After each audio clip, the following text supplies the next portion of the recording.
ஆயுஷ்மான் பவ விஜய் பவ சர்வமங்கல பிராப்தி தஸ்து. திருப்புல்லானி திவ்ய க்ஷேத்திரத்தில் இருக்கோம். இன்னைக்கு திவ்ய தேசம் 44வது திவ்ய தேசத்தில் இருக்கோம். பெருமாளே மகரிஷிகளுக்கு 3 முனிவர்களுக்கு காட்சி கொடுத்த அரசமரமாய் காட்சி கொடுத்த இடம்.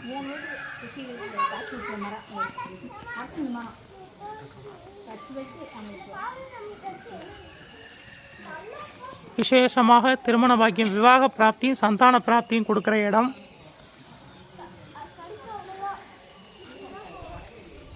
திருமண பாக்கியம் தடைபடுறவாளும் சந்தான பாக்கியம் தடைபடுறவாளும் இங்கே வந்து வேண்டிட்டு பூஜை பண்ணிட்டு போனால் கண்டிப்பாக கிடைக்குங்கிறது ஐதீகம்.